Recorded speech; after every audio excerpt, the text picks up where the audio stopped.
All right, everybody, here it is.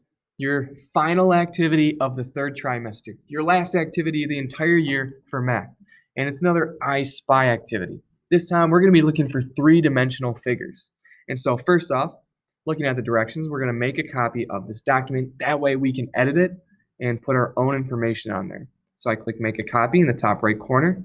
And now I have this copy of mine that I can type on. And so the second direction, it says to walk around the house or explore outside. Locate and list 5 three-dimensional items below that resemble any of the three-dimensional shapes we have learned about. All right, and the 5 three-dimensional shapes we've learned about are a sphere, a cone, a cylinder, a cube or rectangular prism, and a triangular prism. So you're going to try to find one of each of these things in your house. Or you can go outside, but it is a little wet out. And you're going to capture and paste a picture for each of these items. And this is using a camera or phone. I just use the camera here on my Chromebook.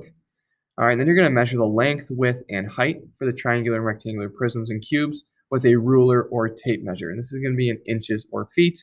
Now, if you cannot measure for whatever reason, maybe your ruler isn't long enough, and you can just estimate the side lengths. And then you're going to measure the diameter of cylinder and spheres and cones to calculate the radius that you'll use in your volume formula. And again, if you cannot measure, estimate the diameter length. And remember, once you get your diameter length, you're going to want to convert that to radius by cutting it in half. And you're going to use your measured estimated lengths to find the volume of these 3D objects. And then finally, you're going to compare the volume of these 5 items by labeling them 1 through 5, highest to lowest volume. All right? And so I'll show you what that looks like in a bit. But then you're going to click the share button in the top right corner and copy the link, make sure I can view it, and then you're going to go back into your document and post it right where it says to for the I Spy 3D Shapes activity, okay? So here we are. This is an example of how you would start this off. I have all of the formulas and examples for how to solve the 5 different 3D shapes we're looking at. And remember, the volume formula for prisms and cylinders, which we see in these 3 pictures, is the area of the base shape. So the area of the circle, the area of the triangle, or the area of the rectangle or square, multiplied by the length that is extended, right? So in this case, we multiply our triangular prism by 12 because it's extended 12 meters. We multiply our area of 6 times 5 by 8 because it's extended 8 meters. All right, so that's what it's talking about there. Here's my example posted. So my item picture is my NGMS water bottle that I have right here. And it is a cylinder. All right, that is the closest shape. It doesn't have to be a perfect cylinder. We're just trying to find roughly what the volume is. And so my measurements for the cylinder was a diameter of 4 inches, which means that the radius is 2 inches. And then the formula for finding the area of a circle, which again is that base shape we're working with, is going to be the radius squared. All right, so 2 times 2 gives me 4. And then I need to multiply that by pi, which is 3.14. That gives me 12.5 inches squared. Now, the length that this water bottle is extended. All right, so here's the face, the original shape, the circle. We found the area of that. And now it's extended 8 inches. This is what makes it three-dimensional, the fact that it's extended 8 inches.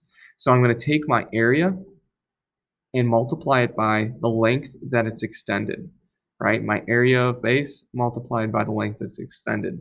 And it's going to be 12.5 multiplied by 8 inches. That gives me 100 cubic inches, or 100 inches cubed, or 100 inches to the third power, okay? So finally, I'm going to rank the item based on whether it's the highest or lowest volume. Now, since I don't have any other items currently posted here, it is the highest in terms of volume, so it gets a big old 1. Now, if I measured this ball and it had more volume than the water bottle, then my ball would become the number 1 rank and my water bottle would slide to number 2. All right, so that's what you're going to do after you have your 5 items. Here are your 5 spaces to fill in. You're going to try your best to find a triangular prism somewhere, a rectangular prism, or a cube somewhere. An easy example of this would be like a remote or your cell phone. You're going to look for a cylinder. You might be able to find one in the kitchen, hint, hint. And then sphere, if you have any type of ball, all right, basketball, soccer ball, anything that's circular, that would work. And then a cone. This one might be a little bit tougher, but maybe you have like soccer cones, or maybe you have like ice cream cones, or maybe you could get really creative and find something else, all right? And let's say you can't find a cone, you're just going to replace it with another cylinder or another rectangular prism. But we're going to try our best to find all these 3D cones. It's kind of like a scavenger hunt.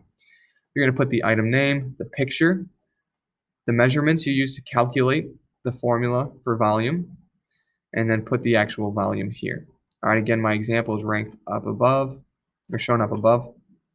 And here's some more examples to get you thinking about some of these figures that we see in everyday life.